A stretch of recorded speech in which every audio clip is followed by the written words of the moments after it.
You know, I was living in Chico when Hooker Oak fell in the 1970s. I even have a small piece of it here that I keep, and I'm probably like going to get arrested for that somehow, that I have this piece. But, you know, Hooker Oak, it's an iconic part of Chico, even the stump that remains. But last week, somebody set it on fire. Yeah, KRCR News Channel 7's Jerry O'Lennon takes a look at the investigation of who did it, but also the legacy, really, of this one-of-a-kind tree, not just in Chico, but the world. Last Thursday night, the Hooker Oak stump inside the Hooker Oak Recreation Area caught fire.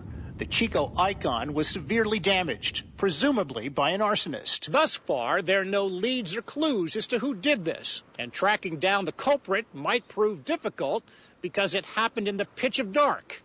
And there's no surveillance video. Whoever did it probably didn't realize what this stump means to so many Chicoans, like Dan Corbin, who remembers his father taking him here as a young boy in 1968. There wasn't anything here. There was no playgrounds or ball fields or whatever. It was a giant tree, and he brought me here especially to see the tree.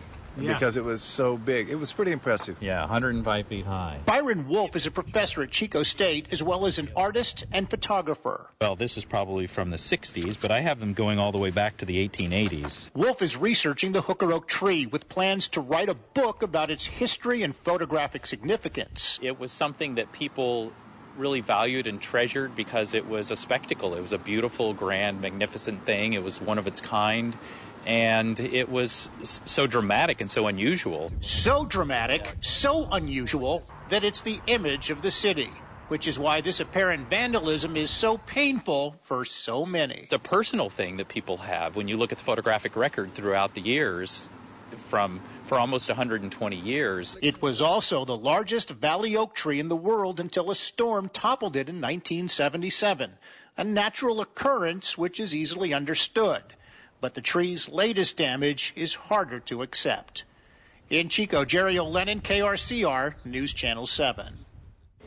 And the city of Chico is now looking at ways to preserve what is left now of the stump. But it's just sad that that would happen. The other thing that I remember, when the tree was knocked over, it was not as old as what people thought. I mean, it wasn't really, really old. It was just really old. You know, they counted the rings. It wasn't ancient. It was just... Yeah, but it was a sad day when it tipped over, that's for sure. Amazing. And now, when it gets burned. Well, right now I'm tracking a line of